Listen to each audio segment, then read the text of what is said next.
നിത്യനായ ദൈവത്തിൻ്റെ സ്നേഹമായ ദൈവത്തിൻ്റെ തിരുനാമത്തിൽ എല്ലാവർക്കും എൻ്റെ സ്നേഹവന്ദനം. ഞാൻ സെമിനാരിയിൽ പഠിക്കുന്ന കാലത്ത് 1986 ഒരിക്കൽ ഒരു പ്രതിസന്ധിയുമായിട്ട് അന്നത്തെ വാർഡനായിരുന്ന ബഹുമാനപ്പെട്ട രാജൻ ജോൺ അച്ഛൻ്റെ അടുത്ത് ചെന്നു.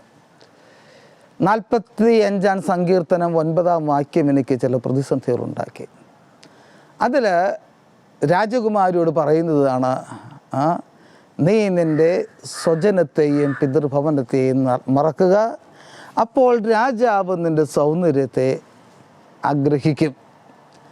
എനിക്ക് ആ വരികൾ തീരെ പിടിച്ചില്ല. ഒരു പെൺകുട്ടി അവളുടെ സൗന്ദര്യം രാജാവിന് ഹരമായി തീരാൻ വേണ്ടി എന്ത് ചെയ്യണമെന്നാണ് നിർദ്ദേശം. അതെങ്ങനെയാണ് ഒരു നല്ല ഒരു സ്ത്രീക്ക് ഒരു കുടുംബത്തിൽ പിറന്ന പെൺകൊച്ചിന് ചേരുക? ഞാൻ പറഞ്ഞു, ഈ സങ്കീർത്തനം എനിക്ക് ഇഷ്ടപ്പെട്ടില്ല. അതിനെന്താ കുഴപ്പം എന്നാണ് രാജൻ ജോണച്ചൻ എന്നോട് ചോദിച്ചത്. എന്താണ് അതിൻ്റെ അർത്ഥമെന്ന് വിശദീകരിക്കാൻ ചെമ്മാച്ചൻ ശ്രമിച്ചില്ല. പിന്നീട് കഴിഞ്ഞ അടുത്ത ദിവസം ഞാൻ ജേക്കബ് മാന്നാക്കുഴി സാറിനോട് എൻ്റെ ഗുരുതുല്യനായ ജേക്കബ് മാന്നാക്കുഴി സാറിനോട് സംസാരിച്ചപ്പോൾ ശ്രേഷ്ഠ ബാബാ തിരുമേനി അദ്ദേഹത്തിന് ബാബാ തിരുമേനി കാലം ചെയ്ത പൗലോസ് ദിദിയൻ ബാബ അദ്ദേഹത്തിന് ഉപദേശിച്ചു കൊടുത്ത ഒരു സൂചന എനിക്ക് പറഞ്ഞു തന്നു. പിന്നീട് ഞാൻ ബൈബിൾ കൂടുതൽ പഠിച്ചപ്പോൾ, ആ വേദഭാഗം കൂടുതൽ വായിച്ചപ്പോൾ എനിക്ക് കാര്യങ്ങൾ വ്യക്തമായി. അവിടെ നമ്മുടെ സഭയുടെ പാരമ്പര്യങ്ങൾ ശരിക്കും അറിഞ്ഞാൽ മാത്രമാണത് മനസ്സിലാക്കുക. ഒന്നാമത് ദൈവത്തെ രാജാവായി ചിത്രീകരിക്കുന്ന അനേകം ഭാഗങ്ങൾ സങ്കീർത്തനങ്ങളുണ്ട്. പിന്നെ മാതാവ്, പിതാക്കന്മാരുടെ പല എഴുത്തുകളിലും മാതാവ് സഭയുടെ പ്രതീകമായിട്ട് വരുന്നുണ്ട്. ഇനി മാതാവിനെ രാജകുമാരിയായിട്ട് ചിത്രീകരിക്കുന്ന ഭാഗമുണ്ട്. സഭയെ രാജകീയ വേഷഭൂഷകളോടുകൂടെ രാജാവിൻ്റെ വധു എന്ന നിലയിലൊക്കെ ചിത്രീകരിക്കുന്ന ഭാഗങ്ങളുണ്ട്. കാര്യം, മാതാവ് രാജകുമാരിക്ക് തുല്യ മഹത്വമുള്ളവളാണ്. സഭയും അതിൻ്റെ വൈശിഷ്ട്യം കൊണ്ട് രാജകുമാരിക്ക് തുല്യം, അതിനേക്കാളേറെ മഹത്വമുള്ളവളാണ്. അപ്പോൾ സാധിക്കുന്ന ഏറ്റവും വലിയ അക്കാലത്തെ പ്രതീകമായ രാജകുമാരിയോടും രാജാവിനോടൊക്കെ പിതാവാൻ ദൈവത്തെയും സഭയെയും മാതാവിനെയൊക്കെ ഉപമിക്കുന്ന ആ പാരമ്പര്യത്തിൽ നിന്നാണ് ഈ സങ്കീർത്തന ഭാഗം വരുന്നത്. എന്താണ് പറയുന്നത്? മാതാവിനോട്, അതായത് സഭയോട് പറയുകയാണ്, നീ നിൻ്റെ സ്വജനത്തെയും പിതൃഭവനത്തെയും എന്ന് വെച്ചാൽ നിനക്കുള്ള സകലതിനെയും മറക്കുക. അങ്ങനെ ബാക്കി സകലതും മറന്ന് നിൻ്റെ നാഥൻ്റെ മുമ്പിൽ നിൽക്കുക. അപ്പോൾ നാഥൻ നിൻ്റെ സൗന്ദര്യത്തെ ആഗ്രഹിക്കും. എൻ്റെ സൗന്ദര്യം എന്ന് പറയുന്നത് സഭയുടെ മഹത്വത്തെ പറ്റിയാണ്. രാജാവ് എന്ന് പറയുന്നത് ദൈവത്തെ പറ്റിയാണ്. രാജാവിൻ്റെ ആ സ്നേഹം സഭയോടുള്ള സ്നേഹമാണ് ഈ പറയുന്നത്. ആ സ്നേഹം ലഭിക്കുന്നതിന് വേണ്ടി സഭ എങ്ങനെ നിൽക്കണം, സഭയുടെ പ്രതീകമായ മാതാവ് എങ്ങനെ എന്നുള്ളതാണ് സങ്കീർത്തനങ്ങളുടെ ഒരു കവിതയായി മനോഹരമായ വാക്കുകൾ വിശദീകരിക്കുന്നത്. എങ്ങനെയായിരിക്കണം സഭ നിൽക്കേണ്ടത്? ഇതില്ലെങ്കിൽ വേണമെങ്കിൽ ഒരു മധ്യസ്ഥ എന്നുള്ള നിലയിൽ മാതാവ് അവിടെ ചെയ്യുന്ന പ്രവൃത്തികളും സൂചിതമാകുന്നുണ്ട് ഈ ഭാഗത്ത്. അപ്പോൾ സഭ എങ്ങനെ നിൽക്കണം? സഭ നിൽക്കേണ്ടത് ബാക്കി എല്ലാം മറന്ന് തന്നെ സുന്ദരിയാക്കിക്കൊണ്ടാണ്. എങ്ങനെയാണ് സഭ തന്നെ സുന്ദരിയാക്കുക? അതെന്നും നടന്നുകൊണ്ടിരിക്കേണ്ട ഒരു കാര്യമാണ്. സഭയിലുണ്ടാകാവുന്ന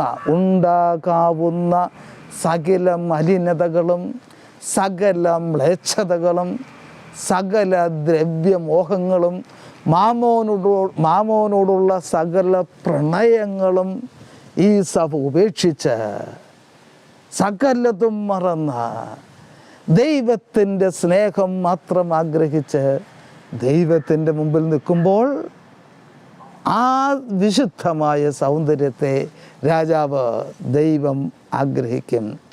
ഇതാണ് ഇത്രയധികം പ്രതീകങ്ങൾ ഉപയോഗിച്ച് ഇത്രയധികം പ്രതീകങ്ങളിലൂടെ വിശദീകരിച്ച് മാതാവിൻ്റെ കുക്കിലിയോനിൽ ചെല്ലുന്നത്. ഇത് പറഞ്ഞു വന്നപ്പോൾ ഇതിൻ്റെ കൂടെ ചെറിയൊരു കാര്യം കൂടി ഒന്ന് പറയട്ടെ. ഈ പലപ്പോഴും കുക്കിലിയോൻ ചെല്ലുന്ന സമയത്ത് ചിലരെങ്കിലും നിന്നാൾ സ്തുതിയൊടു രാജമകൾ എന്ന് ചൊല്ലാറുണ്ട്. വേദപുസ്തകത്തിൽ രാജമാതാവ് രാജ്ഞി രാജകുമാരി നിന്നു എന്നൊക്കെയാണ് പല പരിഭാഷയിലും കാണുന്നത്. അതായത് അവൾ നിന്നു, അവൾ നിന്നു എന്ന് മലയാളത്തിൽ പറഞ്ഞാൽ നിന്നാൾ സ്തുതിയോടു രാജമകൾ, നിന്നാൾ അവൾ നിന്നു.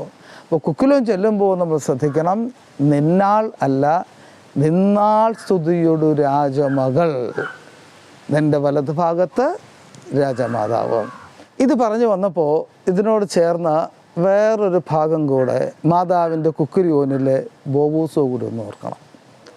നമ്മളിങ്ങനെയാണ് പാടാറ്, മൊറാനീശോ കുരിശും നിൻ മാതൃജനത്തിൻ പ്രാർത്ഥനയും അടികളയും നിൻ കോപത്തിൻ വടികളയും മാച്ചിടേണം.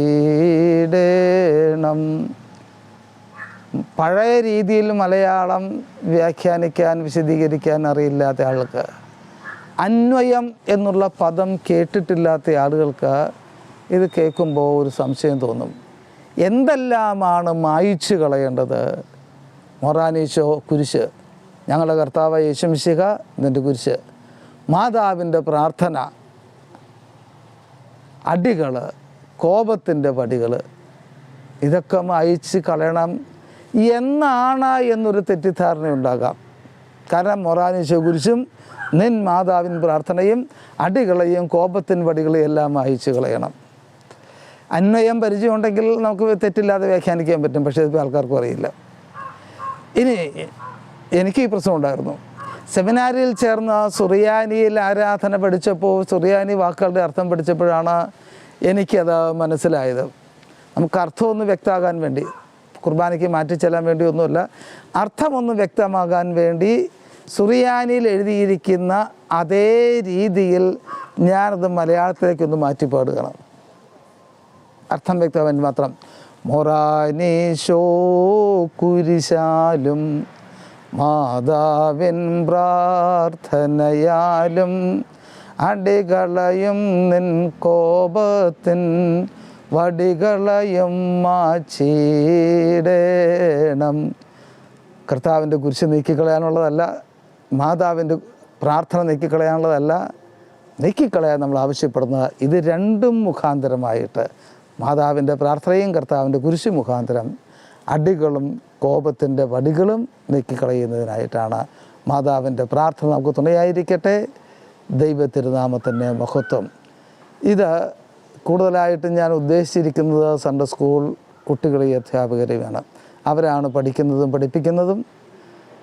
ഇത് നിങ്ങൾക്ക് ഇഷ്ടപ്പെട്ടുവെങ്കിൽ, ഇത് നിങ്ങൾക്ക് ആവശ്യമുള്ള വിശദീകരണം നൽകുന്നുണ്ടെങ്കിൽ ദയവ് ചെയ്ത് ഇത് നിങ്ങളുടെ പ്രിയപ്പെട്ടവർക്കും സുഹൃത്തുക്കൾക്കും നിങ്ങളുടെ സൺഡേ സ്കൂളിലെ അധ്യാപകർക്കും ശുശ്രൂഷകർക്കും ഒക്കെ അയച്ചു കൊടുക്കുക. ദൈവം നിങ്ങളെ അനുഗ്രഹിക്കട്ടെ. ദൈവത്തിന് സ്തുതി.